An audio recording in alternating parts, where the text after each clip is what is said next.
To our first meeting of 2025. So roll call, all members of council are present, and we'll stand for the territorial land acknowledgement statement and moment of reflection.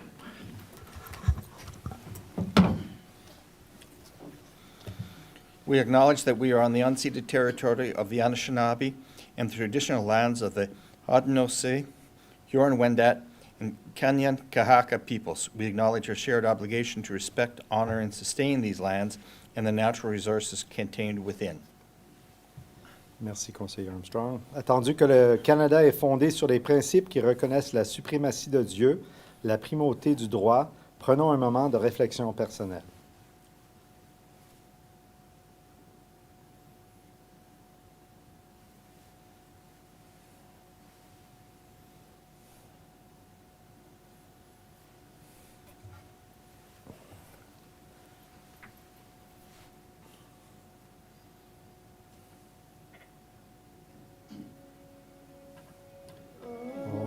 Canada, our home and native land, true patriot love in all of us command, car ton bras sait porter l'épée, il sait porter la croix. Ton histoire est une épopée des plus brillants exploits. God keep our land glorious and free. Oh Canada, we stand on guard for thee. Oh Canada, we stand on guard for thee.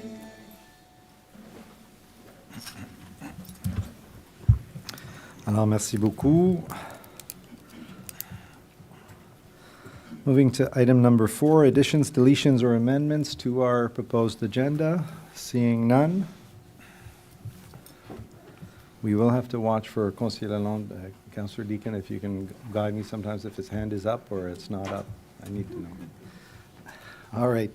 Item 5, adoption of the agenda. A motion to approve the agenda as presented. This is moved by Councillor Deacon, seconded by Conseiller Lalonde. I'll call for the vote. And that's passed. Thank you very much. Item number 6, disclosure of pecuniary interest. Hearing, seeing none. Item number 7, adoption of minutes, regular council minutes, December 9th, 2024. I need a motion to approve the minutes as presented, and this is moved by Councillor Armstrong, seconded by Councillor Lauren. I'll call for the vote, and passed. Thank you. Moving to number 8, presentations. So we have a presentation this evening by Rhonda Bradley on behalf of the StandOurGround group, and this is input on the proposed plan. Ms. Bradley, how are you? Good, please come on up. So just a couple of points beforehand. So this is a little bit unusual in the sense that normally the official plan has a process for public consultation and so on. So this is ahead of our next public consultation for the official plan, but we're happy to have you here. And so this is it's a 10-minute presentation. So you are aware we've all had a chance to review the material as well. So if it's of any help in terms of maximizing the 10 minutes, just know that we've all read that and we're very prepared on that. Okay, so the floor is yours. Thank you very much. Thank you. Good evening, council members. I'm Rhonda Bradley, and I'm here with Mary Bolin and Harry Baker, and we represent StandOurGround, a grassroots organization of concerned residents. We've heard council members claim that our community's future is inevitable, especially due to our proximity to a large urban center, and that we are destined to become another Laval or Orleans. We disagree. The kind of growth we are experiencing is not inevitable, it's a choice. As residents, taxpayers, and voters, we believe another choice is possible. Slide 1, please. Next slide. Thank you. The Stand Our Ground questionnaire, which we've shared with Council tonight and are still circulating, makes one thing clear. Residents want sustainable growth, not unchecked sprawl. Yet we are seeing little evidence that this input is influencing Council's decisions. The consultation process feels minimal and reactive at best. Last May, for example, many of us were blindsided to learn our properties were included in a new special study areas within the township's draft official plan. While this decision has been reversed for now, it highlights the disregard residents are experiencing. The township's engagement methods, like posting notices in community papers with low readership and holding meetings at inconvenient times and limiting public input at council meetings, are not working. And yet, only today, we learned that this week, our township is hosting an open house to welcome builders and developers. So we question why developers are offered open door sessions and more opportunities for engagement, while residents are treated to the barest consultation minimum. Next slide, please. We are deeply concerned about the unchecked growth of commercial and urban development without adequate infrastructure, particularly water and wastewater systems. The township's own water master plan draft shows our wastewater system is already beyond capacity, polluting the Castor River with excess ammonia, and the proposed Band-Aid fix is a $19 million short-term solution. This problem has been known and ignored for years, including during our 2025 budget setting. Instead of addressing a known expense with a real fiscal strategy, Council approved an outsized rec center and is now asking senior levels of government for infrastructure funding help. The issue here is that the lineup for municipal infrastructure funding is a long one. The town of Brantford West, Gowilberry is but one cautionary tale. They too relied on upper tier funding for failing infrastructure that was polluting their local environment. And when the money came, it wasn't enough. Now they've had to raise development charges and utility fees, overburdening existing residents and making housing less affordable for those who want to live there. The myth that growth has been exposed, but here in the township of Russell, we're still falling for it. Slide 3, please. Next slide. We are also troubled by the rapid destruction of prime agricultural land for development.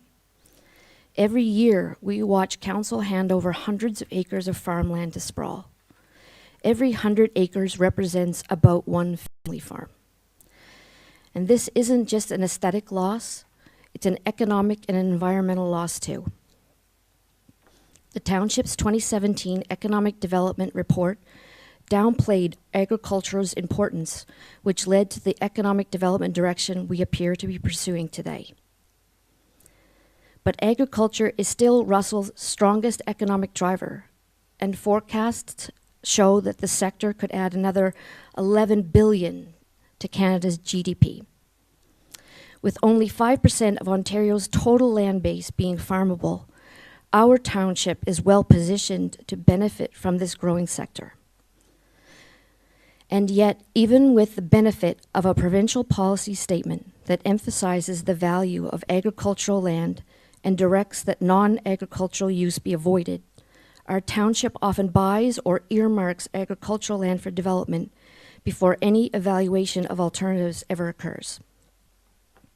This practice raises serious questions about our council's commitment to agricultural land protection and support for the local agricultural industry. Next slide, please.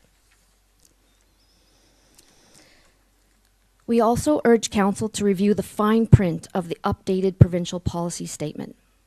While much attention has been given to settlement area boundary expansion, it is equally crucial to note a key condition. Expansion is only permitted if there is sufficient capacity in existing or planned infrastructure and public service facilities.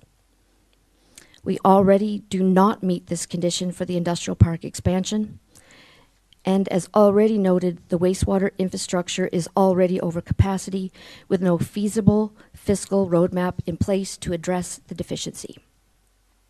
Approving this draft official plan as written raises serious concerns about Council's commitment to responsible long-term planning and whether this official plan truly serves the best interests of our residents. Next slide. Another prime example of this disregard is the expansion of the industrial park itself. Despite knowing that we cannot afford to provide adequate public servicing, the township is moving forward with plans to sell land to industrial developers. This serves to increase demand on groundwater, adding more septic systems and paving over sensitive groundwater recharge areas. Where we currently have functioning existing natural infrastructure in place, this council seeks to sacrifice it in the name of creating local jobs we cannot reliably track and collecting taxes on depreciating concrete slab buildings. This undermines environmental sustainability, it disregards public input, and it blatantly ignores provincial planning guidance in favor of short-term financial gain. Next slide. Considering these concerns, the members of StandOurGround call for a pause on all new development until a concrete, feasible plan is in place to address water and wastewater infrastructure. A plan based on good intentions is not enough. We need specific timelines and a realistic funding strategy. Without these, it is merely a wish list, and with our taxes already at record high, wishes won't cover the additional cost this development will bring. Next slide. For the reasons noted above, we call for a pause in the development of prime agricultural land as well. The township must now act to protect both our agricultural lands and the agricultural sector. Next slide. StandOurGround members are not against growth, but we do oppose the kind of growth that compromises our future. We want thoughtful, controlled growth that respects agriculture, the environment, and the quality of life of our township. We are asking for a responsible, sustainable growth strategy that preserves what we value most, and we are asking Council for the following. 1, a public commitment to pause zoning changes and development approvals until we have sufficient capacity and a feasible financial plan in place to address our wastewater infrastructure.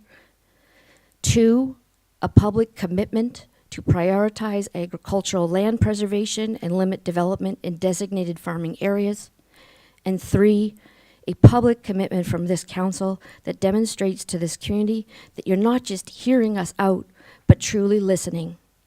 A good first step here would be to insist on the implementation of a tangible public engagement strategy with timelines, resources, and accountabilities attached, and consultation processes that extend beyond minimal legal requirements.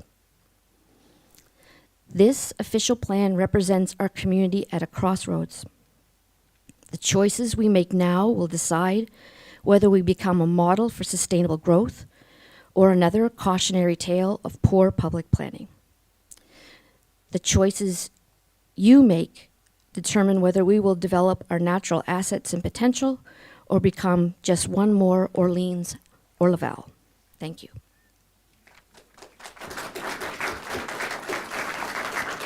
Thank you very much. Questions, comments, members of council on this item? Councillor Armstrong? As we do have the official plan coming up, and we're going to have a very extensive discussion on that, I would hope to see some things that the StandOurGround group is moving towards in that official plan, in such things as densification, higher density developments that will ensure that the land areas that we have already designated in our settlement areas last for a longer period of time than just to 2046. And that will give the community, this township, and the province, I think, to really sit down and think about our priorities in development on agricultural land. And again, one of the things I looked at when I drove in here the first time in my life to looking for a house to live was the farms. And that made a big impression on me. And it still does today. I want to make sure that it stays that way in the future as well. Thank you. Thank you. Point of clarification, maybe just to make sure that I understand. So in terms of the intensification that Councillor Armstrong is mentioning, this is a provincial requirement as well. We are kind of being asked to optimize the current space that we have. Is that correct, Monsieur Bourgon? Merci, Monsieur So yes, that's correct.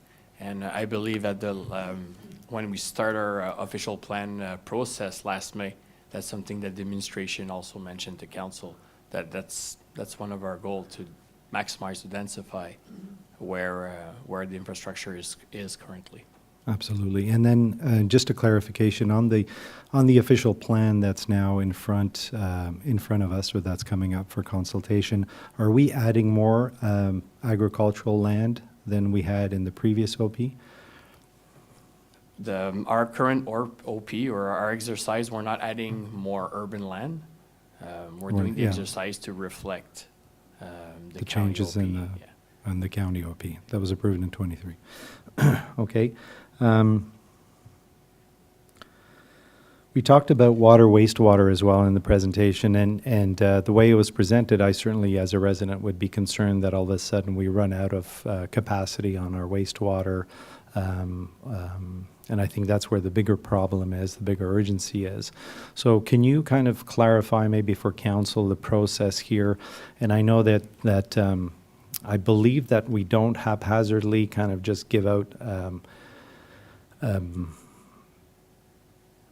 we don't give out like to developers as much option that they want to develop or so on. We track all this. This is a heavy duty planning process that's legislated by the province, and we follow it to the letter, correct? Yes, that's correct. So we do report annually on the amount of units that were allocated, that are built, and what's left in our system. So we Okay. are following that really closely. Yes, we need to start planning now, but there's still capacity in our system.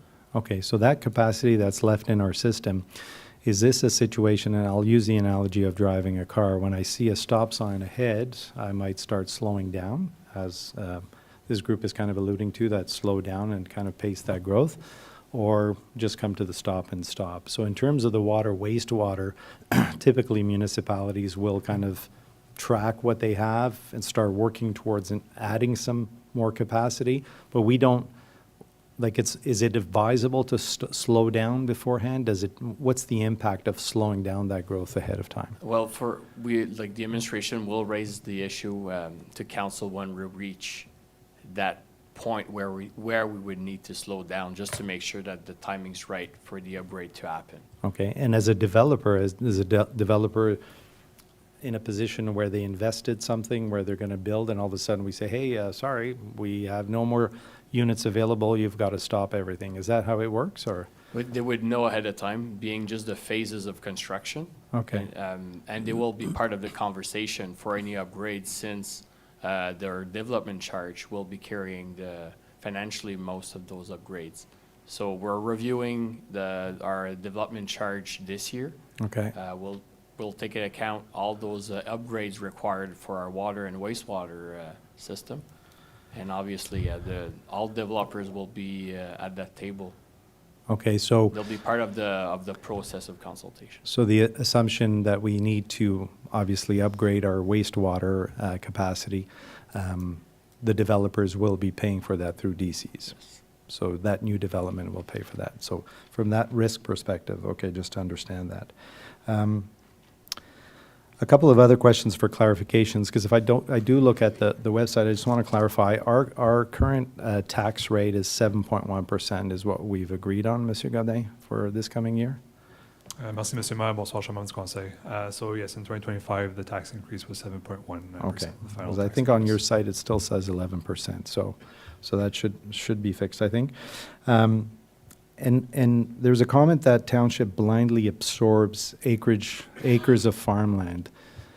The process of changing agricultural land to urban land or urban space for development is not something that can just happen because all of a sudden we say, hey, we have developers that want the land, right? Can you just clarify us on the process a bit, or maybe I'll Mr. let, Boudreau? Monsieur Boudreau, Just like on the steps that are required, I just want to see, and I know that the PPS has changed, and so in some ways it is a bit simpler because the province wants to simplify the process, but what are the checks and balances there? Thank you, Mr. Mayor. You are correct. The process is not an easy process by itself.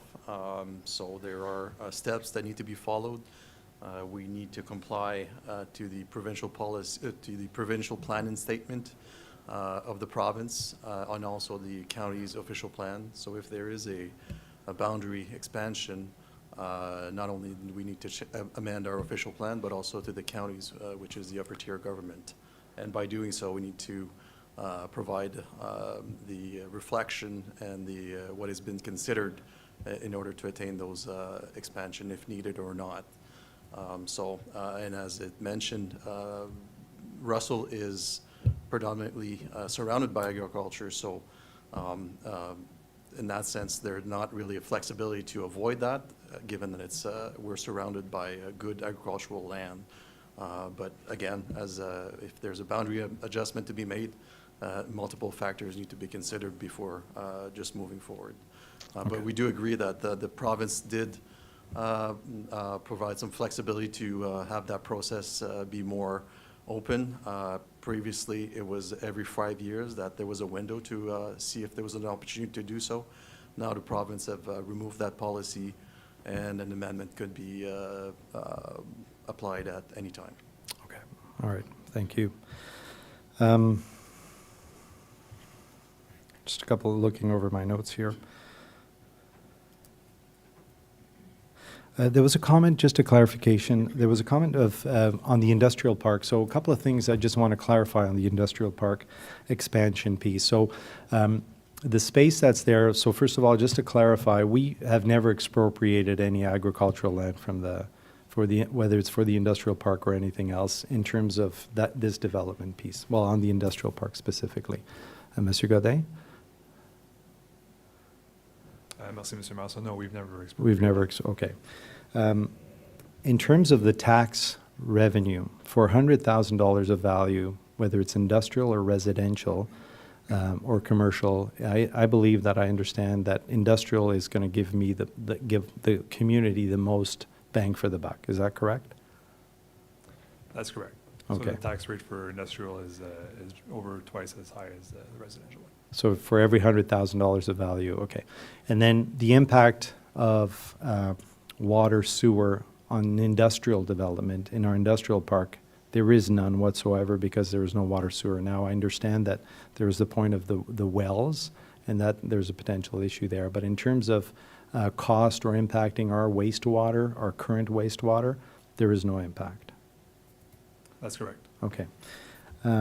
So it does bring back a lot more value, and I think if I did the calculations, if I look at the breakdown of revenue from taxation, industrial is less than 2% or just right at 2%, whereas if I look at other municipalities, it ranges like a typical municipality that has a more balanced one, they're upwards of 10, 15% of revenues. So is that something we could eventually see?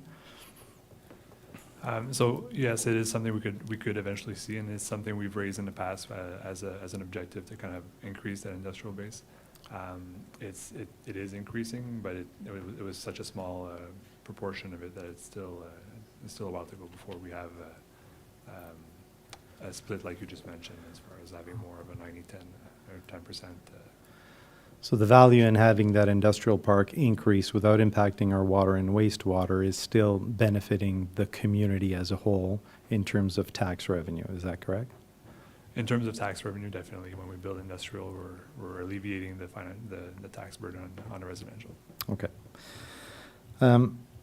You mentioned in that, the piece on the industrial park, you said that collecting taxes on depreciating buildings. Can you just clarify what you meant by that?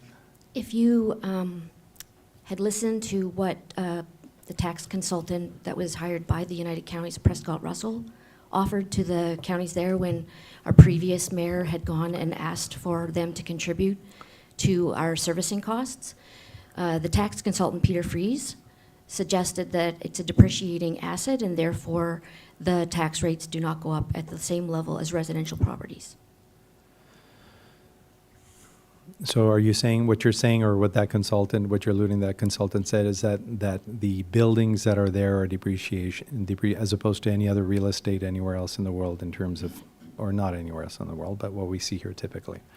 Okay, is that something that is normal, Monsieur Godin?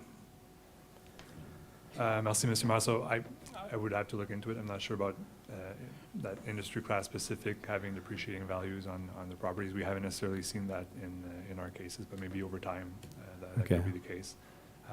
But what we do see definitely is that as we've developed that industrial park, it's a significant revenue that's added to our tax base.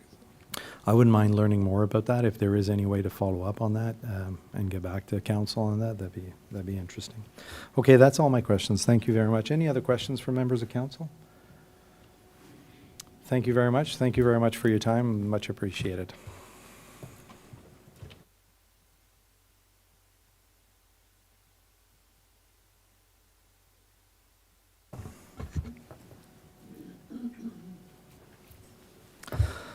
Okay, we're moving to number 9 on the agenda, delegations, petitions. We have none. Number 10, consent items. So all items listed under the consent items will be enacted by one motion.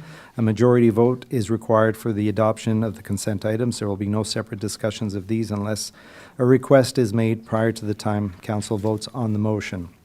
That consent item is to be separated from the motion. That separated item shall then be considered immediately thereafter. So motion that all items listed under consent items be received as presented. And this is moved by Councillor Lauren, seconded by Councillor Deakin, and I'll call for the vote. All in favor? Passed. Thank you very much.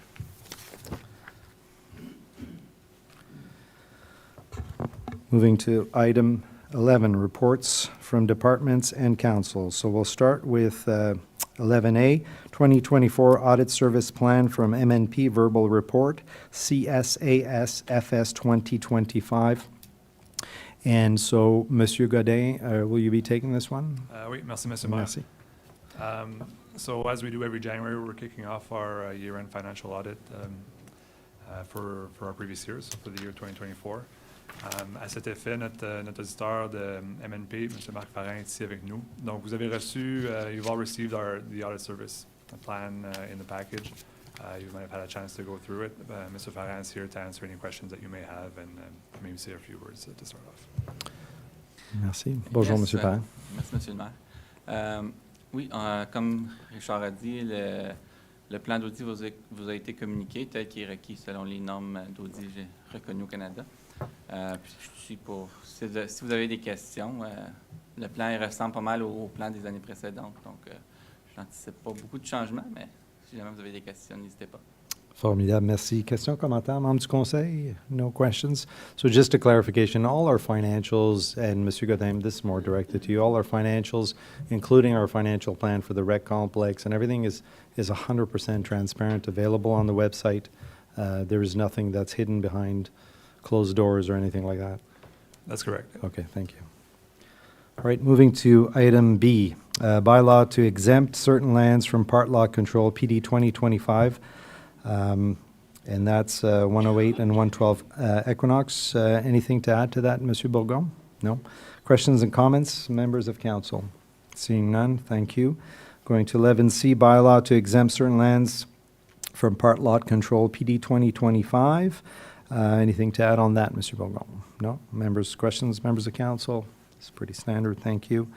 Item D, bylaw to exempt certain lands from part lot control, PD 2025, refer to 16 bylaws for 1960 and to 1966 Cologne in Embrun.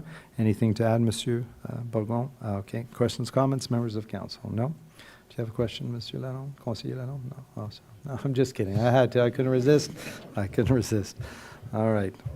Moving to item E, bylaw to exempt certain lands from part lot control, PD 2025, 369 to 375 Voyageurs in Embrun. Anything to add, Monsieur Bourgon? Questions, comments, members of council? All right, item F, official plan amendment, block 65, plan 50, M 375, vacant lot on La Belle Street, Embrun, report PD 2024-30A. Anything to add, Monsieur Bourgon? Merci, Mr. Mayor. So this report comes back to council just to adjust since there's been the changes to the PPS or the policies of the province level. So we had to tweak the wording to then send it back to the county for final approval. Okay. Just a quick question, because there was a comment there around that the cost of services. Was there anything that's update on that status of that?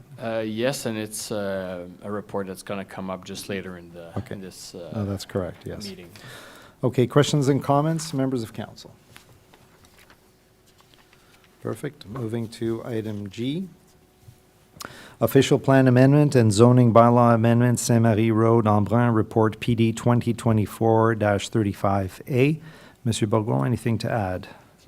So the same reasoning for this report, some wording to be adjusted to reflect the new policy of the province. Okay, fantastic. And this, if I remember, this is the site of the new library, right, in Embrun? Yes. Yeah, exciting times. Questions, comments, members of council? No? Merci. Moving to item H, authorization to execute a subdivision agreement, report PD 2025-06, parcel of land legally described as concession 2, part of lots 11 and 12, Village of Russell. Anything to add on this, Monsieur Bourgon? No? Questions, comments, members of council? Councilor Lauren. Just one with the, the authorization to execute the subdivision agreement. Do we currently have the available water and sewer capacity to support this development? Through Mr. Mayor, Mr. yes, we do. Thank you. All right, moving to item I, minor revision of plan of subdivision Cornerstone Phase 2, report PD 2025-07, land legally described as concession 3, part of lot 13, Village of Russell. Anything to add, Monsieur Bourgon? This basically is increasing density, correct, which we were discussing earlier on? C'est bien ça, oui? Monsieur Bordeaux? No? Yeah, and to adjust, to the type of building. Yeah, so we are adding doors in that one, are we not? Yeah. Yes. Question, And I'm sorry, they go ahead. adjust, so basically, some of those blocks to adjust the frontage as well. So there's already available capacity, or the amount of capacity for that project Okay. is available. Questions, commentaires, membres du conseil? Seeing none. Merci. On s'en va au numéro J. Service agreement with Township of North Stormont for assistance with animal control, report PIC 2025-01. Madame Bourdeau, anything to add to that? No, just that we are, you will see that there are numerous, and they're all the same. So I don't need to ask you every time if you have anything to add? You're good with that? Yes. Okay. I just wanted to quickly check on, in terms of these agreements, and this is like a support agreements for different municipalities, this doesn't add any cost to us whatsoever. It's all cost recovery? Yes. Okay. And in terms of utilization of bylaw officer time, does that impact our level of service here on township? It should not. It should not. Okay, perfect. Questions and comments, members of council? Conseiller Lalonde. Yeah, I had questions along the very same lines, and since you've already asked them and answered them, it was just maybe to build on, so it is full-out cost recovery. I mean, if we're bringing animals or providing services in our buildings, I mean, heat, electricity, is that all being taken into account in addition to salaries and the rest of it? All of those costs that are directly connected with providing services to them are accounted for?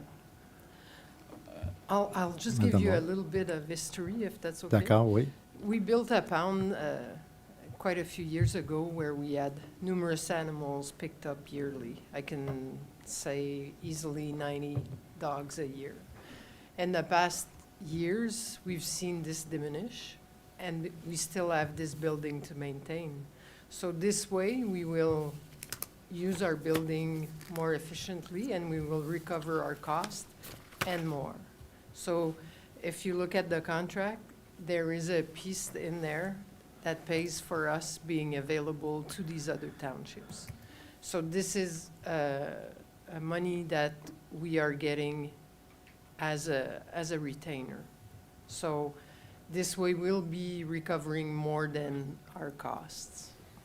And I did sit down with our finance, and we did go through the numbers to ensure that we would recover everything and more.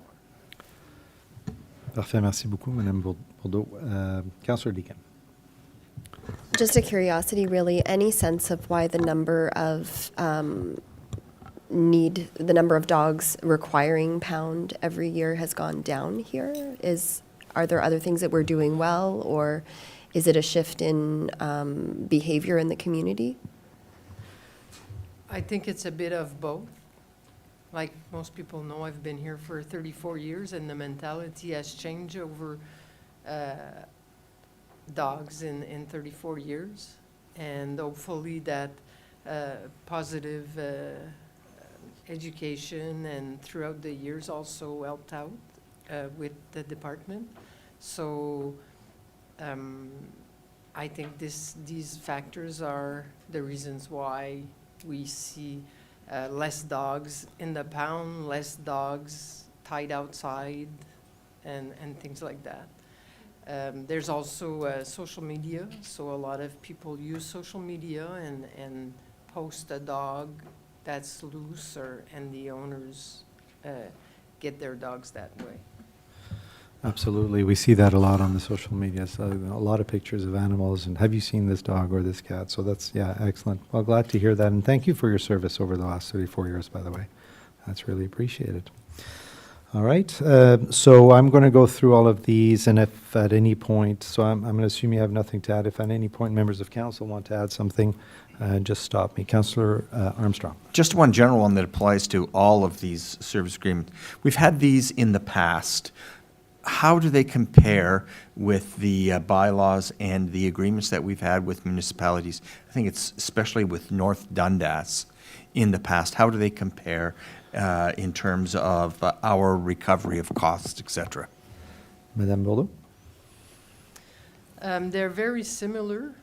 This year, in 2024, we did sign a contract with the Township of North Dundas, but that was for pound services only. The other municipalities that you see here, they ask for a contract for the pound services, but they also ask for a contract for animal services. So. Okay. So it's just a little bit more, there's more added on services to those contracts. Good, thank you. Okay, so I'll move over to item K, service agreement with the Township of North Stormont for dog pound services, report PIC 2025-02. So that's a pound agreement. Questions, comments, members of council? Item I, service agreement with the municipality of South Dundas for the assistance with animal control, report PIC 2025-05.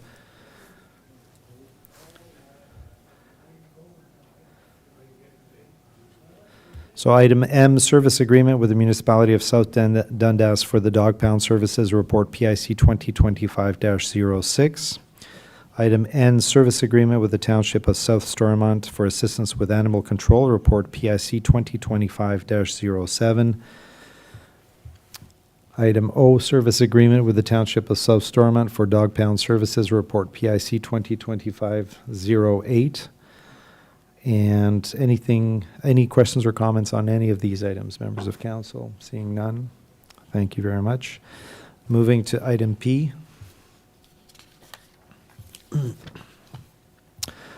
Alors, plainte pour excès de vitesse, chemin Forst, rapport ISPW 2025-02, que le Conseil reçoive le rapport ISPW 2025-02 daté du 27 janvier 2025 et approuve la solution proposée dans le rapport. Anything to add to that, Monsieur Bourgon? Merci, Monsieur le Maire. Donc, following a request from council, we did look for that road segment for speeding. Was determined that an average or 85% percentile, that's what we use for speed. It's an average of like the 10 kilometer over.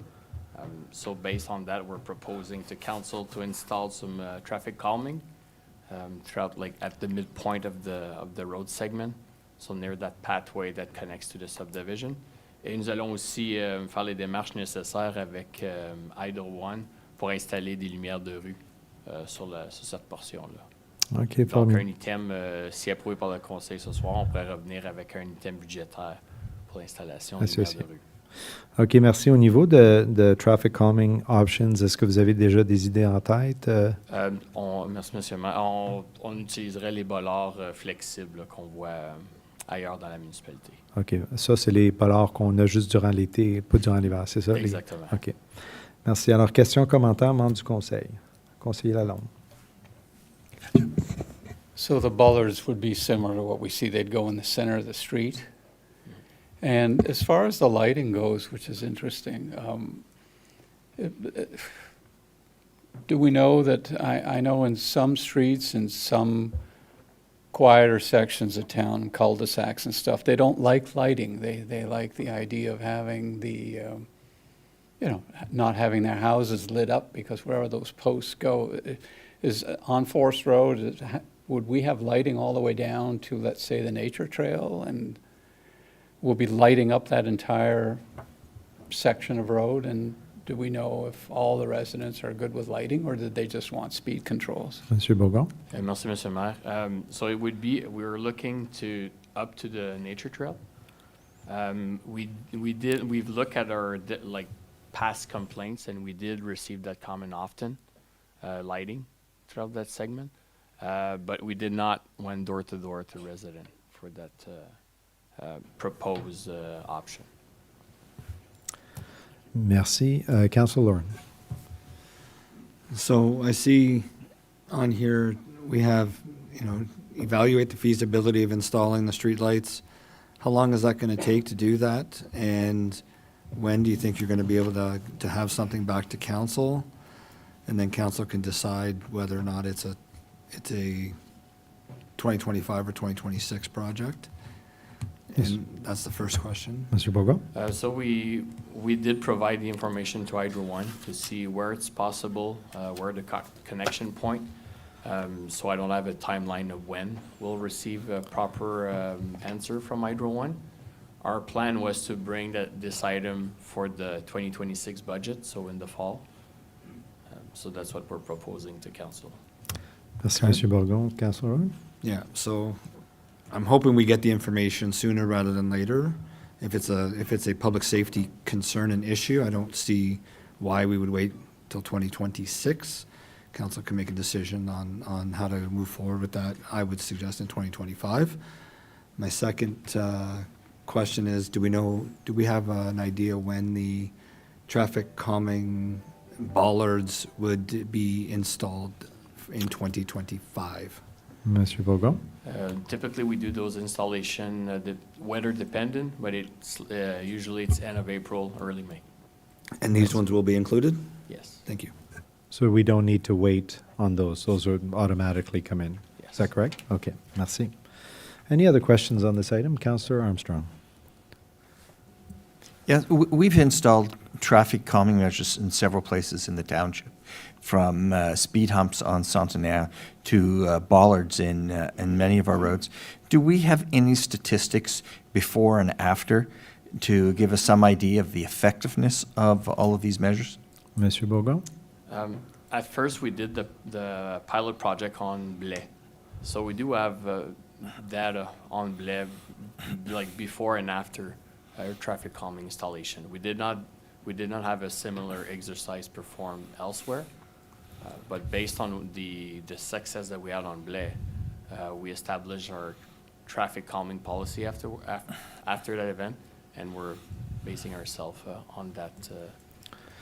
Without putting you on the spot, Mr. Bourgon, do you remember the impact, like that you can verbally report? If not, that's fine. You can just pass that on as a follow-up. I can follow up, but I have in mind, like, it was in the range of 10 kilometers. Yeah.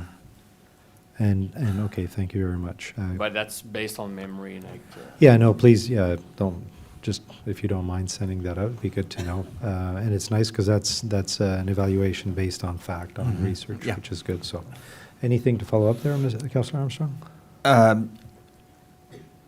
How do we account for any problems in the winter time where the bollards are not there? Of course, the speed humps stay there.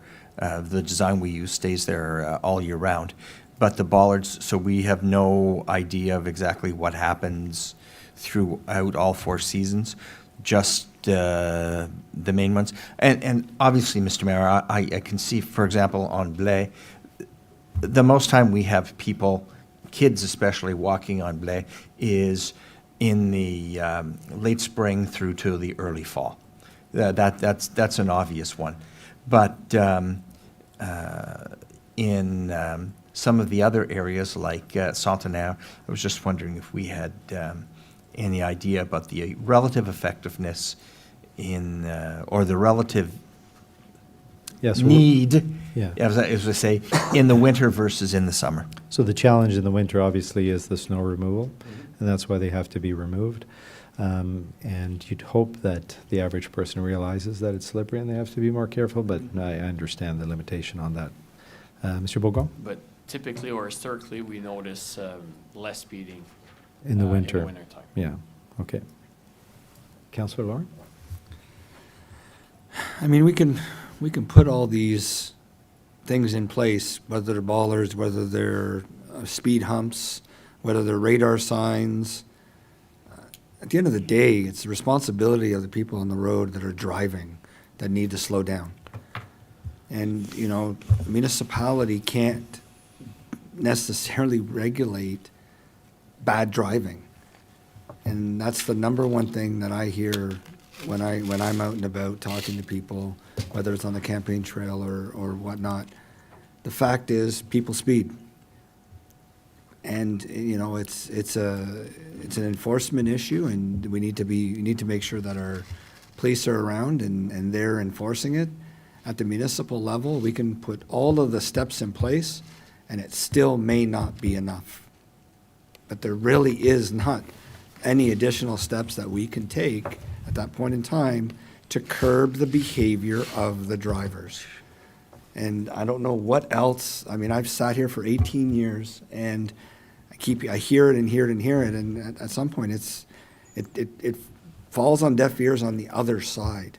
It's the people that are driving. It's the kids that are driving. They want to cut through a subdivision to get to their school at lunchtime, and they got to get back. What do? They go down Central Park and just speed all the way down. Well, how do you stop that? Are speed bumps going to stop it? Are stop signs going to stop it? Well, no. We see people blow right through stop signs. We see people flying over speed humps.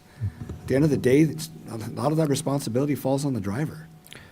So I don't know what else that we can do. I appreciate the fact that we have these, and we're going to continue to put things in place.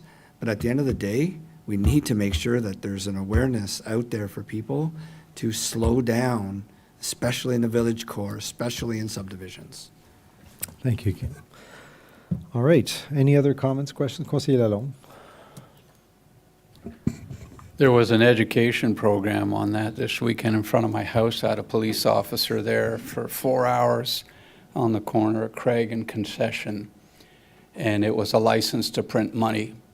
The car took off probably, I counted about 12, 14 times to nail people completely drifting through Craig and Concession. He just kept going. In fact, I think he finished his shift doing writing a final ticket. So to Councillor Lauren's point, I think it's important we do what we can do.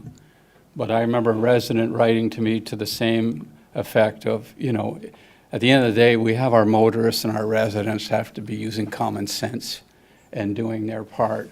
But the education in front of my house on Saturday for making a full stop went very well. I think must have been about 16 people getting tickets, all got a good education. So maybe that'll work well. Well, definitely police presence has an impact, and that is a theme that we discuss at the Police Service Board in terms of areas that are more prone to that. I know that, and without putting you on the spot, Mr. Godin, but I think some of the municipalities are looking at community safety zones and actually ticket enforced speed radars. Is that correct? Merci, Mr. Mayor. Yes, that is correct, and we've spoken to it briefly, I think at budget time or maybe earlier, and we are looking into this. So I don't know if Madame Bordeaux, if you want to touch on that, but it is something that's being talked of. And Madame Bordeaux? Yes, the reason why we are not on board yet, it's due to the processing center. So, of course, these speed radars, they countlessly give out, take pictures of plates, and numerous fines can be issued, but we need a processing center to do this. There's going to be one in Rockland. They're hoping that they'll start with the township of Leste of Clarence Rockland, and we are second on the list to go on board. So hopefully this will be done by early summer. And just to clarify, this is something that will come to council where council decides if we decide to do this or not, or is this not within the privy of council? I will bring there was a report brought to council last year, I believe, and I will bring a report to council once we have everything set. Okay, thank you. Any other comments, Conseiller Armstrong? I'd just like to follow up on Councillor Lalonde's comment and direct this to a member of the Police Services Board. If the OPP does ticket a good number of people, and I've seen them do it on by the dog park too, and they're Yeah, very blitzes, busy. yeah. I think the OPP should be putting that out on social media, and we should be repeating it on our own social media, and it'll get repeated on, you know, What's Up Russell and all of the other social media, just to educate people, you know, slow down, stop at a stop sign, et cetera, et cetera. Just, if we can get that done, that will, just a little bit more. And Councillor Lauren is right. There's still some idiots that just, you can't do anything about them. Councillor Deakin. I heard earlier this evening a real concern for resident consultation and residents wanting to be more engaged on decisions. With the street light question that Councillor Lalonde raised in particular, I'm wondering if it wouldn't be worthwhile to try to see if there is more resident input on the possibility of street lights going down Forest Road. Just thinking about, you know, they're backing onto a conservation area. They're very large lots as well. It might be an opportunity to have a touch point with residents along that road. I was looking at the recommendation, and it says, approve the proposed solution highlighted, if I'm in the right report. But with the streetlight piece in particular, we're looking at the feasibility of it. So I would say that in that feasibility, in taking a look at the feasibility, is it possible to remain open to input from the public as well and move forward on the bollard piece as the proposed solution? Monsieur Bourgon, in terms of the streetlights, we've already moved on that? At this point, we only collected the tag number of the pole to send out to hydro. So that pole is there already, is Yeah, what you're saying? there's like hydro poles. Yeah. So we would try to maximize those installations. Oh, that's right. So they just added to that hydro pole. So if the decision is not to move forward at all, well, we'll just cancel our request. Yeah. So Maybe Councillor Deacon, you can just clarify what you're looking for. So are you saying that rather than moving ahead with this, we should go to the residents there? Well, I believe this is the first time that this is coming to a public forum, so I don't see the harm in deferring that aspect to allow for any public input to come into administration in the next couple of weeks. Yeah. I'd ask for advice on what the, Yeah, so the my only preferred- concern there is that we, without, obviously the value of residential feedback is important, but not on every single, like, I'm just concerned that we. are no, not- no. yeah, I mean on the project as a whole. Yeah. Lighting up Forest Road to the trail. Because right now, Monsieur Beaugrand? Just to be clear, It's there's just one. already, Yeah. sorry, Mr. Mayor, there's already lighting on Forest Road. Yeah, so it's just adding, It's adding some light from the pathway that connects to Old Town to the nature trail. Oh, my apologies. When I was reading this, I was reading it as two separate projects. No. So it would be lighting up the cross, it's not a cross, No, wouldn't but be a from, crosswalk, but like, a, from the nature trail, then south to the pathway that connects, that's the distance we're I looking see. at. thank you for the There's already clarification. lighting on the rest of the segment. that's correct. Yeah. Thank you. Councillor Lauren? You had your hand up? No? Okay. So we're good? Yeah, I'm fine with that. I Okay, appreciate the good. clarification. No problem at all. OK, moving to item Q, examen de la norme de gestion de qualité de l'eau potable, rapport ISWAT 2025-01, que le Conseil reçoive le rapport ISWAT 2025-01 daté du 27 janvier et accuse la réception du procès verbal de la réunion d'examen de la gestion de la SGDQ qui a été tenue le 9 décembre 2024. Anything to add to that, Monsieur Bourgon? Merci, M. le maire. Donc, ceci est un item qui revient au Conseil de façon annuelle. C'est pour rapporter les résultats d'audit internes et externes. Donc, il n'y a rien à signaler. Tout est conforme dans le système. Comme à chaque année, il y a des éléments pour améliorer notre façon de faire, mais tout est conforme. Donc, je pourrais prendre aussi le temps de féliciter l'équipe de la gestion de notre système d'eau. Encore une fois, là, font du très bon travail.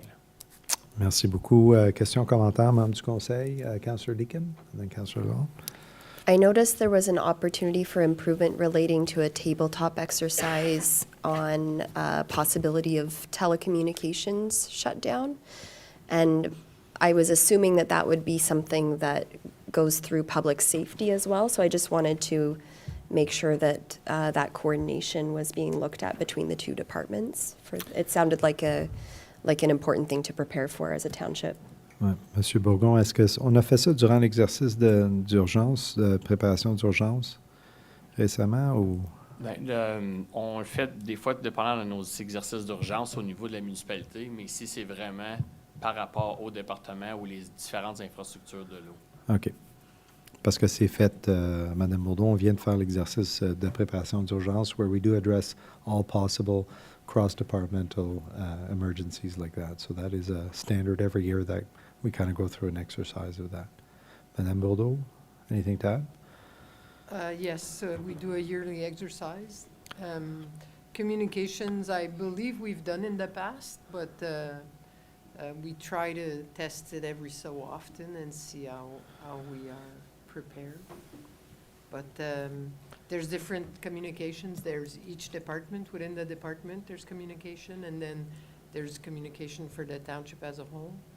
And there's also communications from others, like the UCPR, fire dispatch. Health unit and so on, yeah. Okay, good. Any other questions, comments, members of council? Conseiller Lalonde. I was just looking in the minutes, the management review document. Up there in the second. Yeah, microphone. Thanks. In the management review document, in the minutes, section H, consumer feedback, it talks about 39 consumer complaints compared to 21 complaints in 2023, and they were all resolved with just 3 which are currently still open.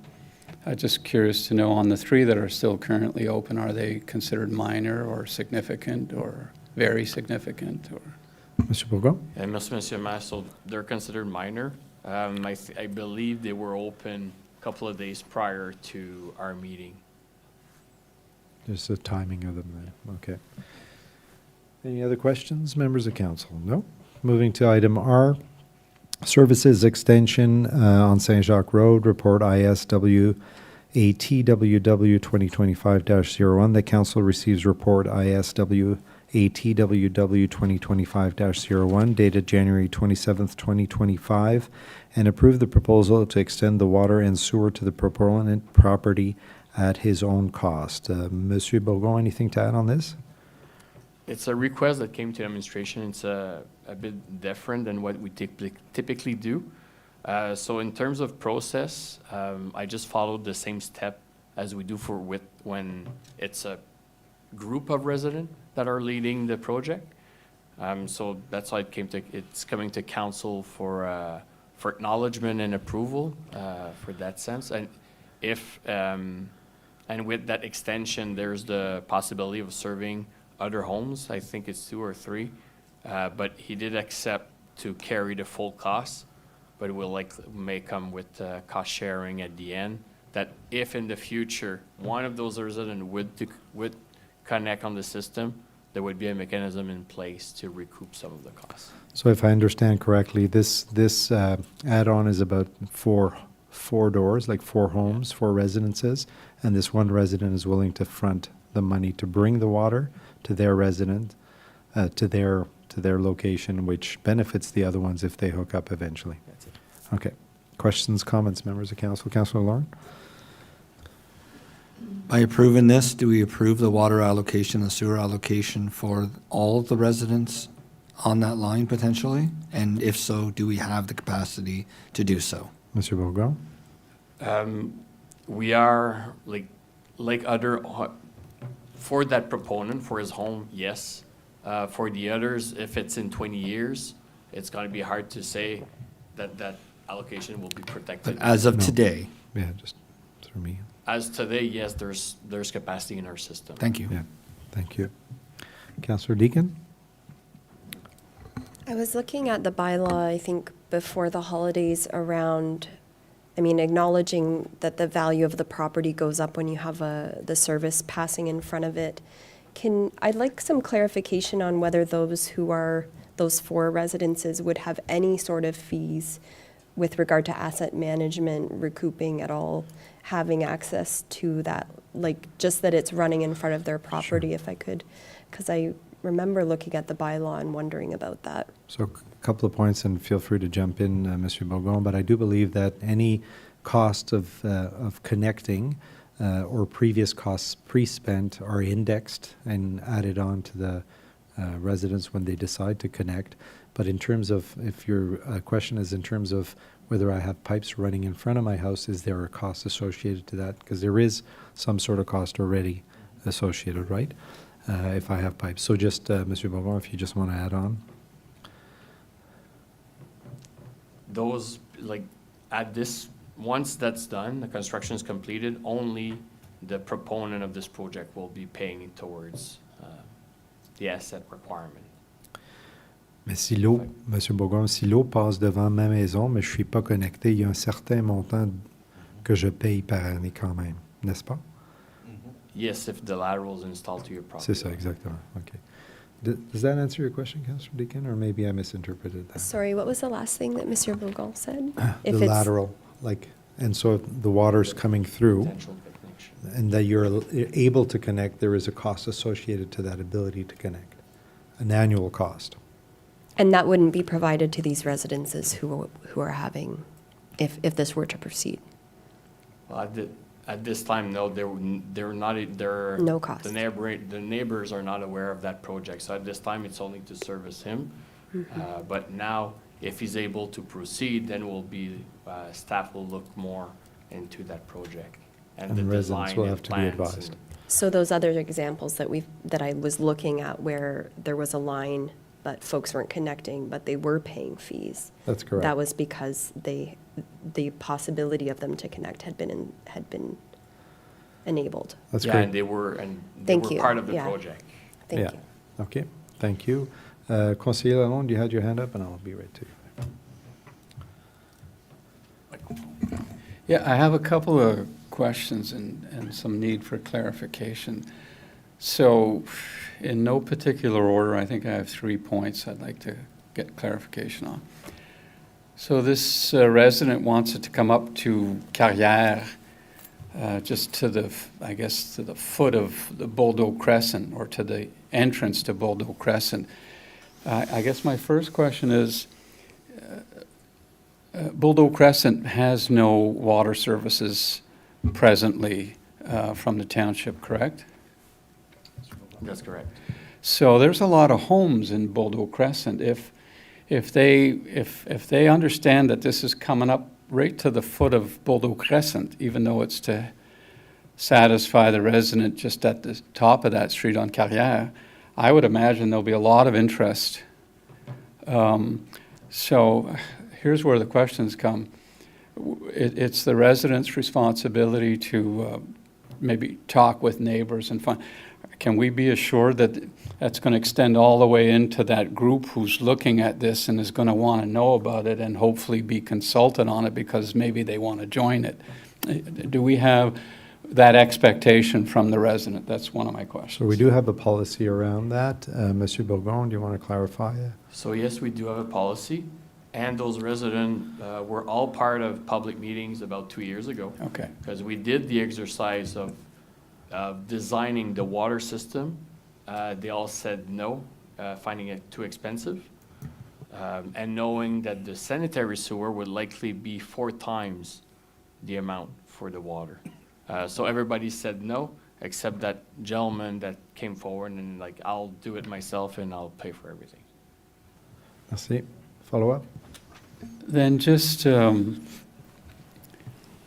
the idea, as it's written in the document, that the administration recommends that he could proceed with the construction if the plans and letter of credit are acceptable. So do I understand that the resident is going to take care of the responsibility of getting all this stuff installed, much like maybe a developer would, and that you guys, engineers in our departments, through your group, will be inspecting every inch of the way, and that the requirements that have to go in will all have to be pre-approved by your department, even though he as a developer or he as a construction is going to subcontract all that work out? Is that correct? Monsieur Bourgon? Yes, that's correct. It's going to be all his responsibility to hire a firm of engineering's supervision, and we'll do our check and balance like we do with any other construction. But it's not him that's directing the project on our public road. No, but it's like it's his responsibility to hire everyone to perform the work.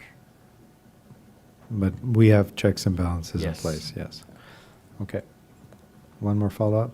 So like I say, that's like a developer, one of our developers bringing water up a street to get to a new subdivision. They're allowed to do all the work, but our departments are all there to follow up and follow through. Yeah, that's correct. Merci. Merci. Councillor Lauren. Just going back to Councillor Deacon's question, and I just want to make sure I understand that correctly because it did raise a very good point. So, all 5 of us live side by side on a street. Councillor Lalonde at the end wants to bring water from over here down to his place. He's going to pay for it all.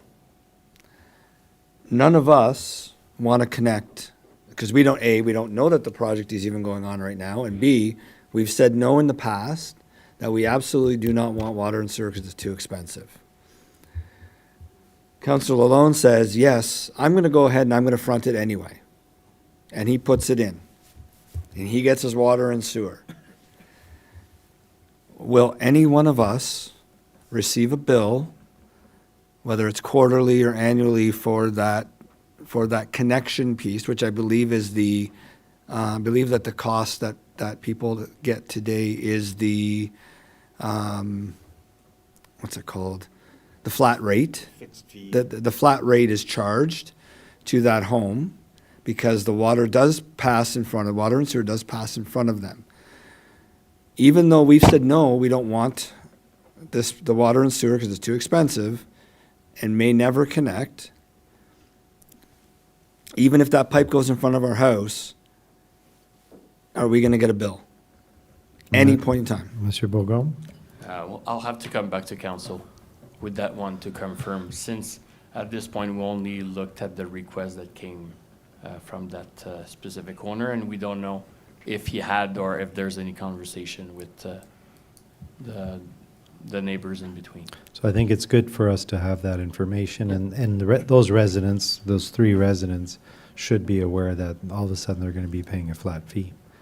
And somewhere they need to agree to that, I would assume, for that to happen. Councillor Lauren, follow up? Yeah, I'm just thinking, I'd like to pull this one out then, and I'd probably ask for it to be deferred, because I need to make sure that I'm not imposing something on other residents because one resident wants water and sewer. So I know I wouldn't be happy getting a bill that I wasn't getting before, knowing that I was never going to connect. Merci. So we will pull this item. Madame Camille Laflamme. Excuse me. Councillor Armstrong? Yeah, now I am a little bit confused. I'm looking at the annex or the appendix to your report, and it's the one that's got the property shown and one red line. So that would be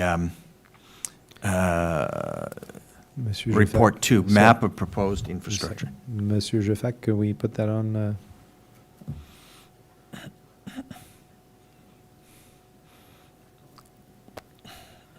Ça sera pas long, Monsieur Armstrong, just R2. so- Yeah.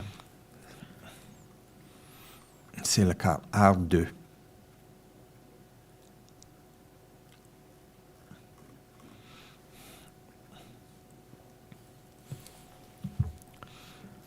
OK. Est-ce qu'on peut descendre jusqu'à la ligne rouge, là? OK. Merci.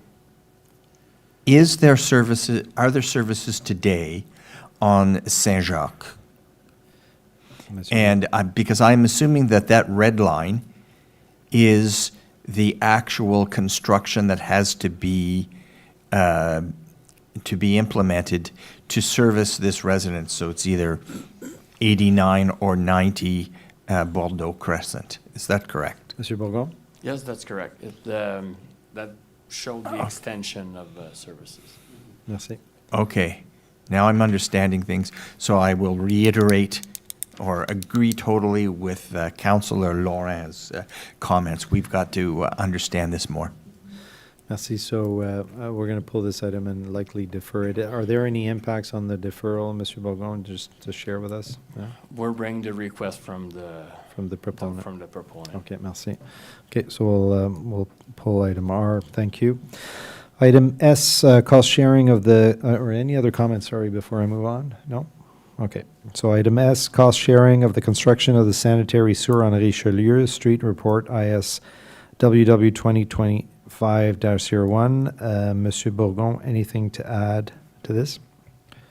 Simply that we reviewed the cost sharing that was done a couple of years ago, and there's no need to do the adjustment after the change of density or change to the official plan in that subdivision. OK, juste pour clarifier pour le conseil, puis pour moi aussi, c'est juste, on rajoute des portes par contre, non? La façon que le partage des coûts avait été établi, la subdivision occupe un certain espace dans le tuyau.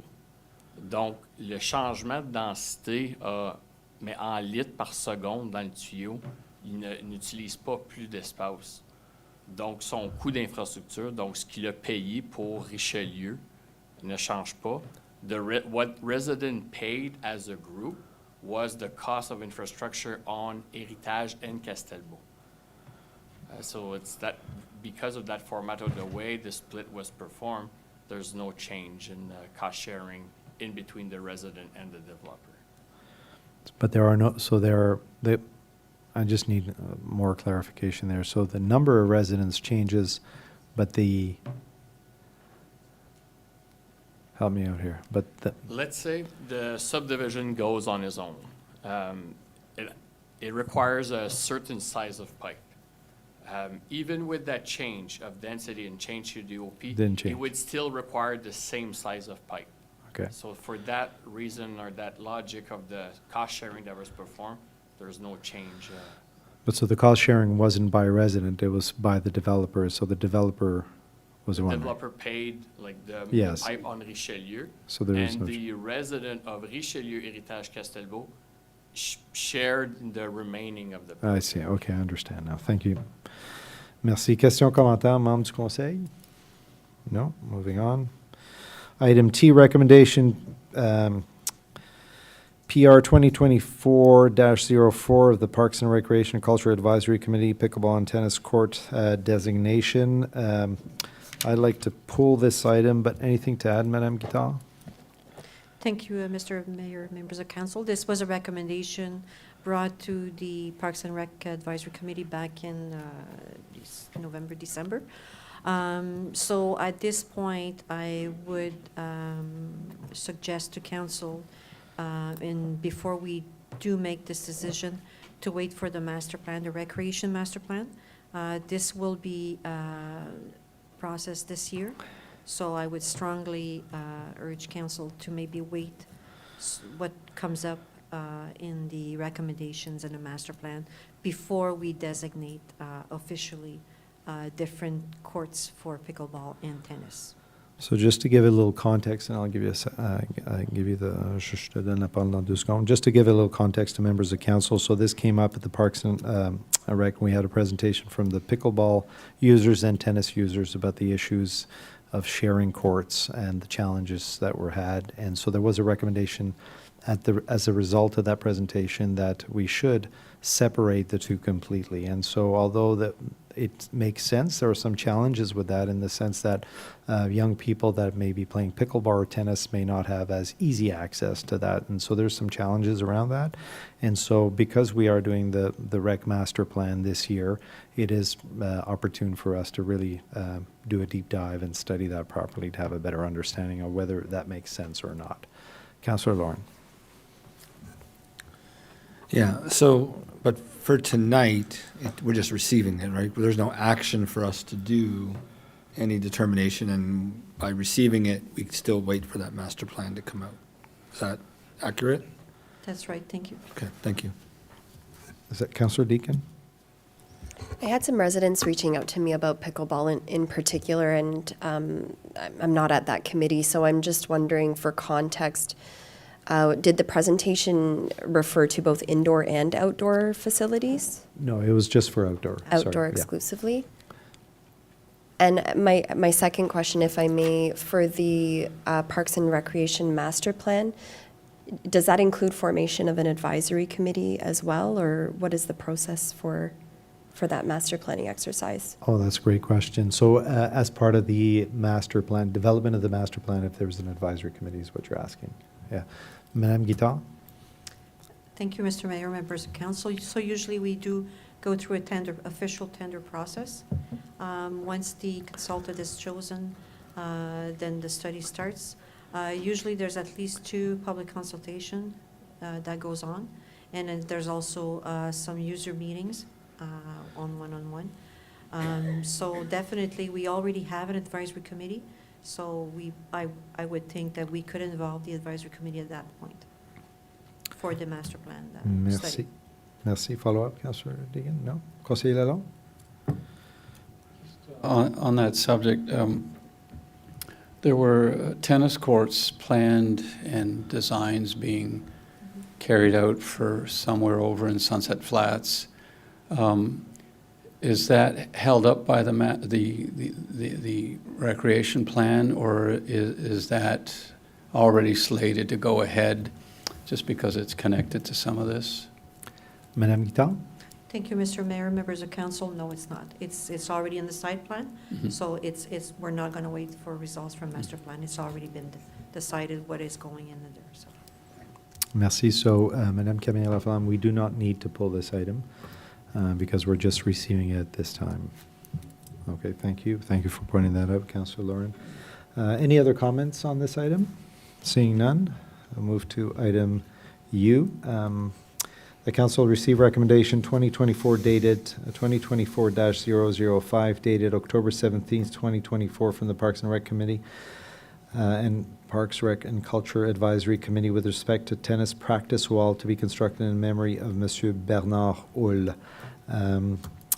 Madame Guittard, in terms of that particular item, is this something else that we want to move into the master planning process, or is this something that's a simpler process?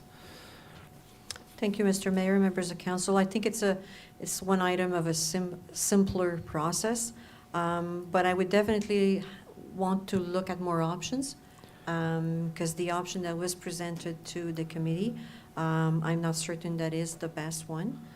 So I would like to look deeper into this and maybe come back to council later on, and maybe this could become a public request item in September for 2026, for budget 2026, depending on the option chosen, obviously. Okay, so we are at a stage here where we're just receiving this recommendation. So any other comments on this from members of council? So again, a little more context on that. At the Parks and Rec Committee, we had a group of tennis users that wanted to erect a practice wall in memory of Monsieur Hull, who is a big proponent of tennis here in our community. So in memory to him. And so the Parks and Rec Committee were in favor of that, and that's where that recommendation came from. Conseiller Lalonde? Just to you, Mr. Mayor, what park are we talking about? So this was an addition to, c'est le parc Nicolas Malbeuf, c'est ça? C'était là qu'il y avait terrain tennis, oui. Mais, Councillor Lauren? The only thing is that I think the location has to be revisited if we're going to designate those courts as pickleball courts, and therefore we probably have to move it over to the The other. master plan. So. Yeah. Okay, so we will leave it as received for now, but with the general direction that this will be part of the master plan process, and to ensure that that we do that. It is a nice added amenity or facility for, and I would venture to say that even pickleball players can use a practice wall as well. So that's great. Any other additional comments on this item, members of council? Seeing none. Okay, so we move to item 12, reports from an investigator or ombudsman. We have none. Item 13, notice of motions. We have none.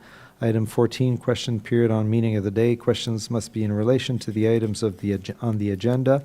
Before asking a question, please fill your name and address in the sign-in sheet. If you wish to receive a response from a member of council or staff, please leave a phone number or email on the sheet as well. And then state your name before asking your question. So, and then as a disclaimer, just by asking questions during the council meeting, you are consenting to be part of a live broadcast and the official public recording of the proceedings. So thank you. Any questions, members of the audience? Rhonda Bradley, 159 ED. Are we at this point releasing excess ammonia into the Castor? Thank you. Monsieur Bourgon.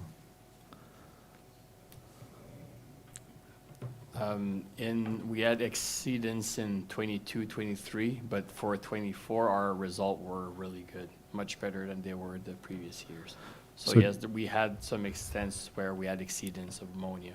Okay, from did our we, wastewater. so we are currently not exceeding ammonia? Currently, no. Okay. Part 2 is in the wastewater master plan draft. It was suggesting that we required a fix, a temporary fix, a stopgap to help mitigate this issue, and it was going to cost $19 million. What is the status of that? Do we not require it anymore? So this was to address the ammonia issue? Is that what you're referring to? Just to clarify? My understanding was that we did require a $19 million fix. It's included in the, and this was to deal with our our wastewater issues. Monsieur Bourgon, the $19 million fix that's being alluded to here, is that for increasing capacity or to address ammonia issues? Yeah, we had, there's one of the project identified to address our ammonia issue. But right now, we're working hard with the operation to try to alleviate that expense. So we are working on that portion of the work, so more info to come to council in the future. Okay, so right now, we do not have an issue on ammonia that's been resolved, but it's still, Resolve, like, I'm hoping that resolve is the right word, but there's more work to be done with So the team. do we have an issue of a $19 million project on the horizon because of it? We're working hard to try to postpone or to eliminate that requirement. And so But then timeline, again, there's more work on our end to be done. okay, and what's the timeline for us to get a little bit more information on this to clarify that? It's hard to put a timeline exactly, because it seems every time I put a timeline, time catches us. Ballpark? Ballpark, we're hoping to get more info to council by end of year. Okay, thank you. Ms. Bradley? Councillor Armstrong, do you have something to say? Yeah, just that hopefully it will be prior to the next budget sessions, in case that becomes a capital cost in the next fiscal year. Monsieur Bourgon, anything to add? No, No. we understand the urgency. We know it's important. Staff's been working hard over the last years, so I can reassure council that the full staff's taking that seriously to bring back the best information. Councillor Lauren? Would any of that fall under our DC process?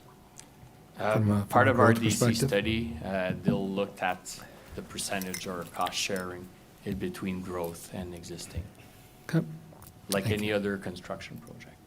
thank you. Thank you. Ms. Bradley? My second part to that question is, as we continue to add development and it continues to draw on the existing capacity of our wastewater, what does that do in terms of impacting the balance of ammonia in the immediate future? Monsieur Bourgon?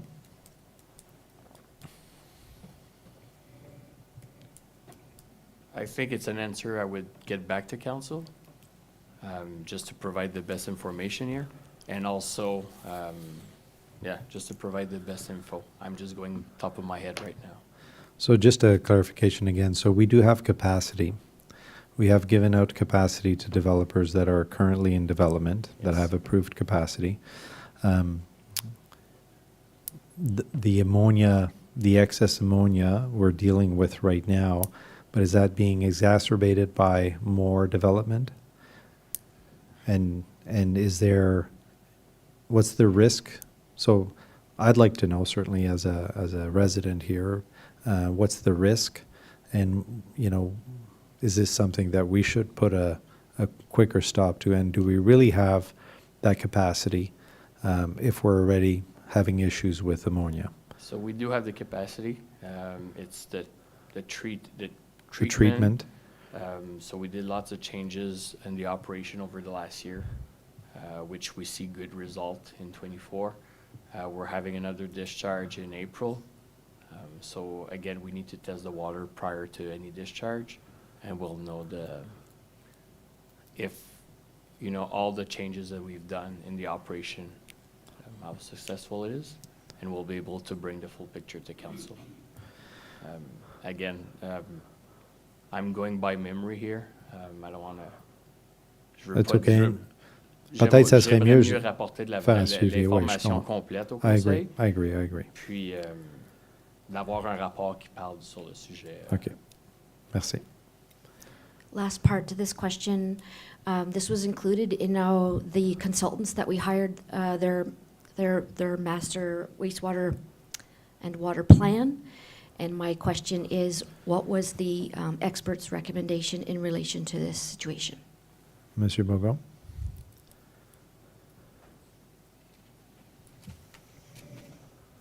Is that in relation with the water and sewer master plan?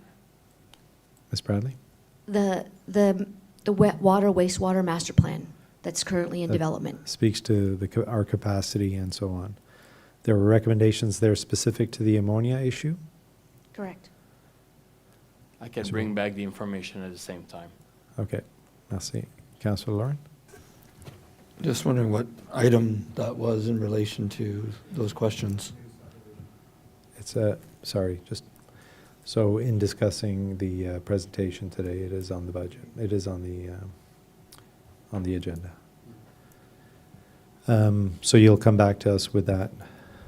And I don't have all the information with me at this time. Okay, c'est bon, merci. Merci, Monsieur Bourgon. Ms. Bradley? This is a separate question, and again, in reference to the presentation and some of the conversations we had at council today, I would like to know the status of the public engagement study that this council Sure.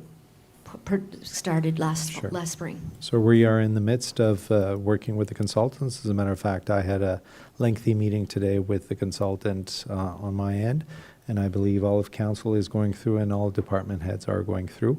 And I can tell you in the process, in the very in the meeting with this particular consultant, they came up with some of the ideas that they've seen in some of the other municipalities, and there was some really good ideas. So I was very pleasantly surprised that that there is some interesting direction that's coming from that. So it's too early to give you any other insight on that, but I can assure you that it's going through right now. And I know, as a matter of fact, Councillor Armstrong was saying that you're supposed to get back to the consultant.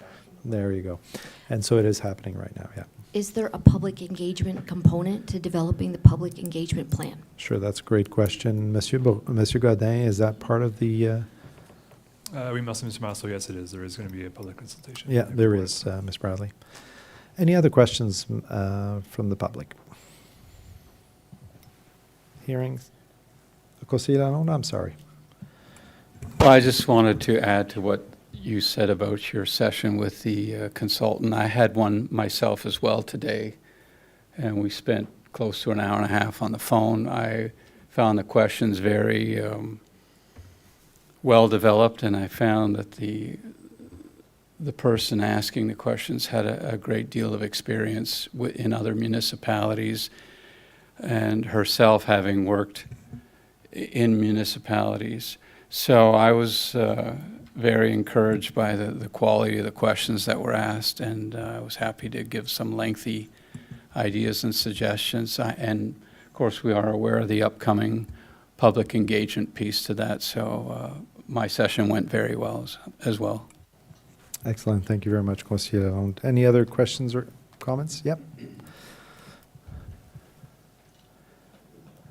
Greg Rokosh, I'm at 461 Central Park Boulevard. Excuse me. I'm just wondering if there's been any advance on the decisions with respect to the intersection. It's about traffic and it's about speeding, and I want to follow up on the discussions already held. Is there anything that's planned for the intersection of Edie Road and Castor? It's a very dangerous. So there is upgrades coming this spring, including lights, correct me if I'm wrong, Monsieur Bourgon, and turning lanes. So there will be traffic lights there. Monsieur Bourgon? That's correct, yeah.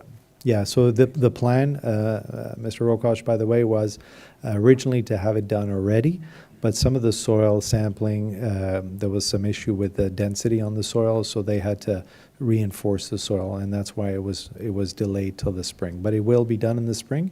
Counties are already, it's already planned. It was redesigned to adjust for the issues with the soil, and it's ready to go. So we're very excited about that.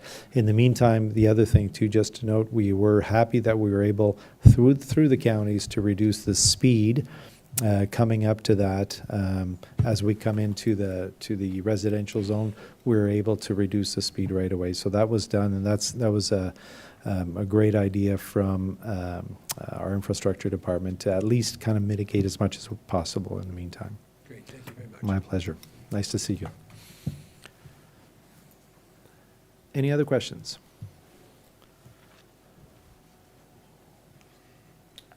Julian Hunt-Caster. Just a follow-up on the ammonia pollution discussion related to the new subdivision. Currently, we think, or so I'm hearing, that we may have solved the problem, but we won't really know until April. We might not need that $19 million fix. So if we approve a subdivision right now under the guise that we don't need that fix, but we find out in April that we do need that $19 million fix, will that new subdivision have development charges to help pay for that $19 million fix? Or are they saving money by getting in now before we find out if we need that? That might just be me not understanding the Yeah, development that's no charge problem at process, all. but That's fine. So I do believe that there is a lengthy process for approval of subdivisions, and so I don't think that it would have that drastic of an impact, but Monsieur Bordeaux, Monsieur Bourgon, anything to add on that?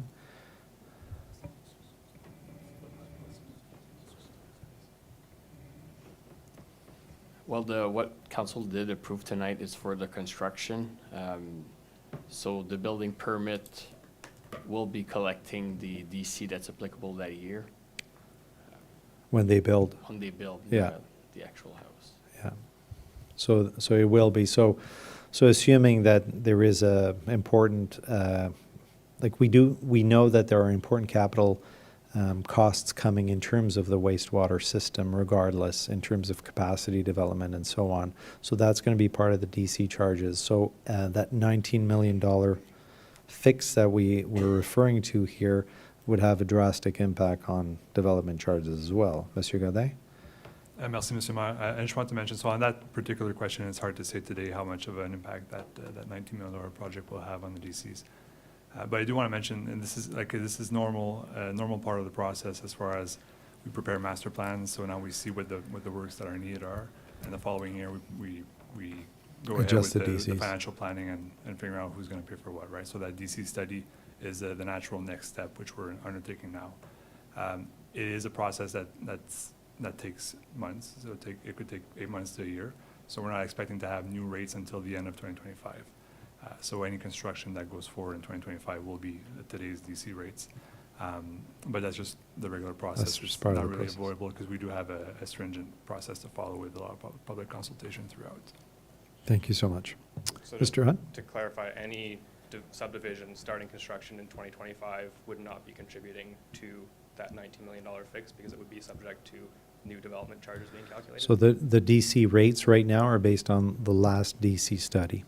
And so Which the new don't include that fix. which is based on what we needed at the time. That's correct. So there is no money when we did the last DC study, this $19 million piece was not in there, correct? Monsieur Godet? And not to my, I don't believe it was. But it's essentially updating the capital project list, right? So we're still collecting monies towards growth. It's just that the list that we do have in today's DC will be modified to reflect the updated needs. Yeah, thank you. Is that, So if we do actually need this fix, it will be reflected in the new DC charges that will come into effect after the study's completed which won't be past paid by 2025. current development That's correct. that may be contributing to the problem. That's, but so your statement of may have contributed to the problem, we can go back the last 30 years, any new home that came in likely contributed to possibly some of this problem. So, so we can't really state it that way as well. So, Councilor Lauren? And just to be clear, if we approve a subdivision, it doesn't mean that the builder can go and ask for 400 building permits tomorrow Yeah. just to save on a potential DC cost down the road. Their building permits are on a ongoing basis and phased in basis. And we have to remember our developers in this municipality don't build 1,000 homes a year like they do in other areas, right? So you may have a builder that does 20 homes. You may have a builder that does 40 homes. You may have a builder that does 100 homes in one specific year, but that's not their entire subdivision, right? So they're going to contribute, right? All these subdivisions will contribute to any capital project that is related to growth down the road. They may not just contribute as much this current calendar year on any permits that they take out this year.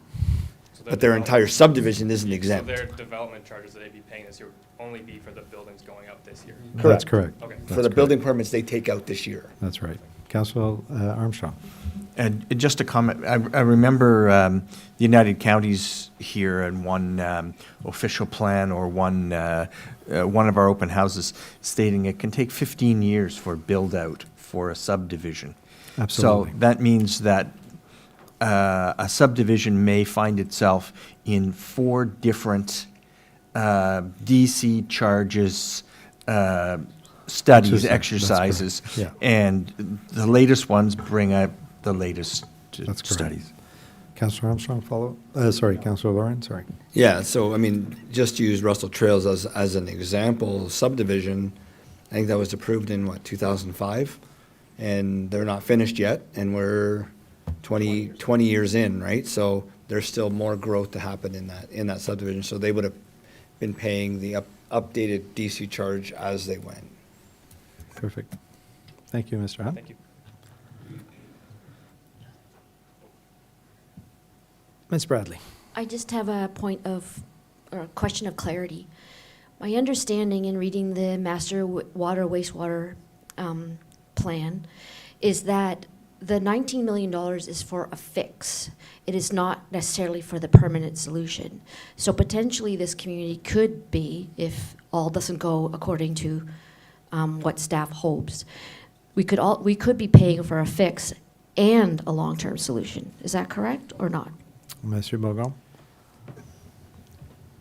I think it would be best for council to wait until I bring back the water and wastewater master plan to council with more information, more background, or what's going to be our next step, the financial plan and those type of items, to provide That clarity. the clarity that would answer the questions we're asked. So that will be in that report. So we'll be watching for that. Absolutely. Thank you. Councillor Lauren? And in that report, will you have all potential funding sources to that? Because we talk about the taxpayer and whatnot, and water and wastewater are user fee based, which is highly dependent on growth as well. So who would be contributing to that pot of money, I think is important to understand as well. Yeah, Mr. and, Bongrand? that's a good point, Councillor Lorrain. I may not have the split in between depending, if it's during the time that we're doing the DC study, but I can definitely provide the council the sources or different mechanism that could be put in place for the future. Thank you. Perfect. Thank you very much. Thank you. Any other questions? All right. We're moving to item 15, resolution. So motion that council approve all recommendations listed on the agenda. Under item 11, reports from departments and council committees. And this is moved by Councillor Lauren, seconded by Councillor Deakin. So it's on the table. I believe we have an amendment to remove item R. So so moved by Councillor Lauren, seconded by Councillor Lalonde. Call for the vote to remove item R. And that's passed. Thank you. So motion to that council approve all recommendations listed on the agenda under item 11 except R for the reports from department and council committees. And this is moved by Councillor Armstrong, seconded by Councillor Lauren. I'll call for the vote. All in favor? And passed. Did I do that okay? Yes, we'll just keep the main motion and the amendment. We didn't need a third one. So I didn't do it okay. Seconded 3 times. Yeah. Okay, well, I'd rather do more than less, right? That's okay, yes. Okay. All right, fantastic. So now we're at item R, bring that back. And so we are deferring item R. So a motion to defer item R is moved by Councillor Lauren, seconded by Councillor Deakin. I'll call for the vote. I'll for the deferral, and that's passed. Thank you. Can I ask something too? Councillor Lauren? As part of the report that's going to come back to us, can you just ensure that you have all the criteria and potential exemption criteria passed by bylaw? Because I know at one point in time, if somebody had the line in front of their residence, they could ask for an exemption. I think it was either every year, every 2 years, or every 5 years.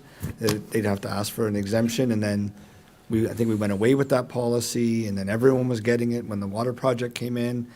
And then I think we even went further, and this is where I'm thinking it was part of the local improvement discussion, where we said nobody will have to pay if they don't want to connect, and if that impacts this this discussion as well. Because I remember we had those discussions as well, and it was very contentious at that time when there's 100 people going and only 50 of them want to go, and who covers the costs? And I think it was the township that then took over those costs. So I just want to make sure how this one would fit into that as well.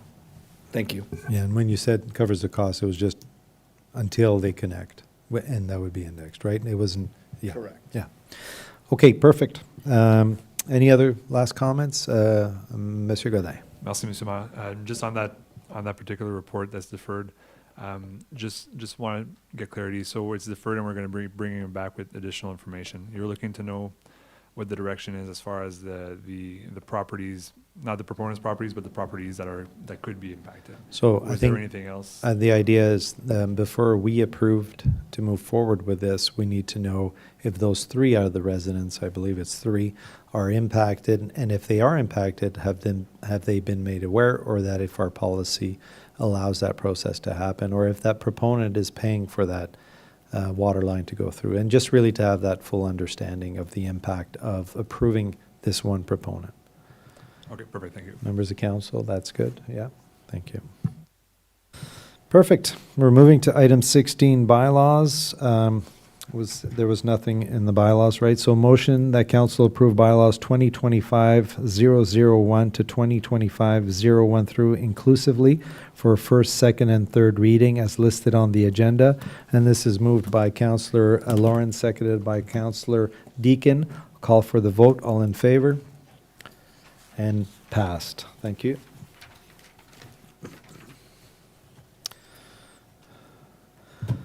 Item 17, new business reports. We have none. Item 18, other business, business presented by council members. We have none. 19, public consultation hearings. We have none. Item 20, announcements. So a few announcements here. I'll start off by congratulating Monsieur Bourgon, council, I guess, and members of your team. Today we received a grant notification of 6.34 million for the Route 300, for the intersections on Route 300.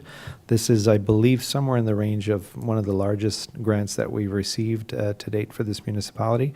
So this is a grant that's shared with the counties because it's a county road. The intersections are. Correct me if I'm wrong, Monsieur Bourgon. Yeah, so because of the intersection of Saint-Guillaume and Route 300, it's shared with the county. Yeah. So they're a partner here. On that, they're part of partner as well. So so this is not only as a result, but it certainly helped. There was the meetings that we had in December when we went down to Toronto, I think had some impact on that, which is good. We also assisted at Roma last week with 4 delegations, which we're very happy with, asking the government for financial support, including our rec complex update and some additional infrastructure support. So it's nice to see those results come through, and I want to acknowledge the support from our MPP in representing us at Roma. He was at every delegation, sitting on our side of the table, supporting our residents here. So very happy to see that. Additionally, I wanted to just give a shout out to all the organizers of the Embrun Carnival. That was this past 8 days. 10 days? 2 weeks. Yeah, I was away in Roma, so but I did get to enjoy some of the festivities there. So it's always a pleasure to see our residents come out for the Carnaval, and so it was a great event. Councillor Deakin. Thanks. I have 3 announcements. The first one is a quick one. Wednesday is the first day of the Lunar New Year, which many folks with East Asian background here in our community will be celebrating. So I wanted to say Happy New Year, Happy Lunar New Year, Gung Hai Fat Toi. Not quite as large of an announcement as the provincial funds that came and were announced today, but I wanted to highlight a really, really great collaboration and a $70,000 investment for spaces for youth in the future Embrun Library branch that was announced last week. So I want to acknowledge that this was made possible with a lot of collaboration and partnership. The Teen Advisory Committee, who you may recall last spring, did their consultation, and they're a committee of council here. There were over 80 teens that they consulted on library services, so teens got to say what they wanted to see in their libraries, particularly with regard to critical youth hours. And so through that, the Valoris Foundation and their C'est ta communauté committee saw value in a potential partnership with funds that they had for a community youth space to put those funds towards looking at what the Embrun Branch Library and how it could serve youth more. Just wanted to highlight as well the Hub Jeunesse Youth Hub that were very generous with their time. They are the regional leaders in youth space, so they were welcoming us to their space in Rockland to take a look at the amenities and give really practical advice on designing space for youth. So I wanted to share that that was a really great input that they gave as well. And of course, the library board, the design team, and the Russell Township staff for getting around the table and taking all of those really juicy inputs and putting it into practical application for a space that works for youth. There will be a multimedia room for after-school gaming, hangouts, TV viewing, things, just fun things, 3D printing. There will be a teen corner, which will host the graphic novel and teen collection with some comfortable furniture. And there will also be a soundproof professional space in case job counseling, mental health counseling, et cetera, could be brought into that space as well, where the teens are after school. So just really wanted to highlight that partnership and all of the input that the young people gave to make that happen.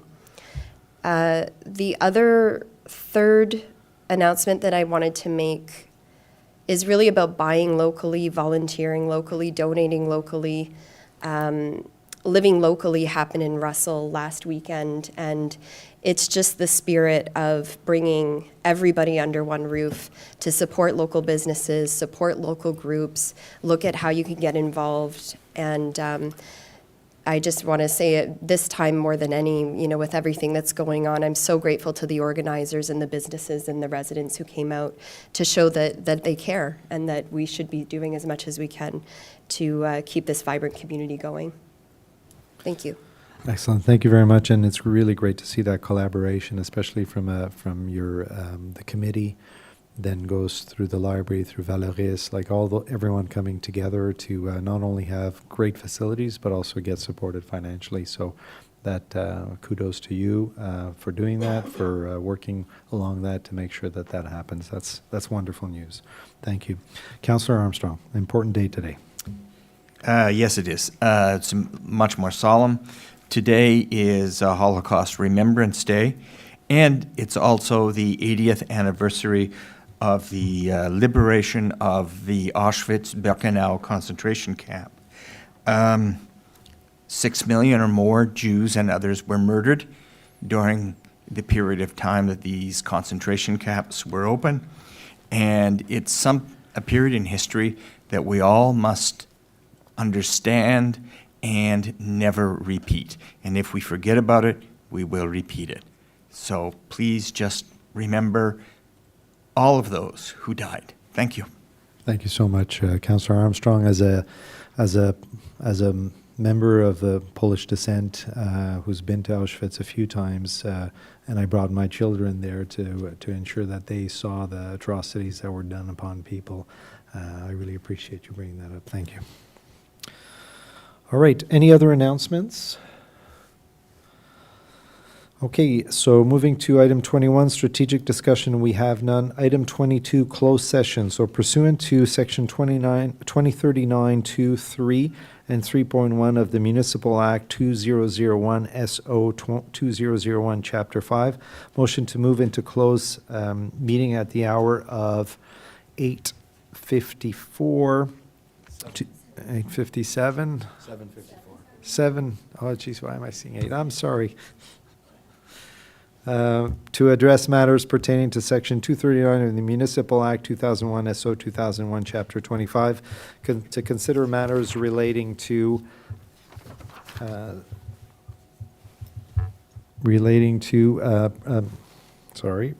to citizen recognition report, CS 2025-01, land purchase for bridge construction on St. Pierre Road, report CS 2025-02, and closed session minutes of the regular council meeting dated December 9th, 2024. There is one more, right? Yeah. I'm just going to get to my updated notes.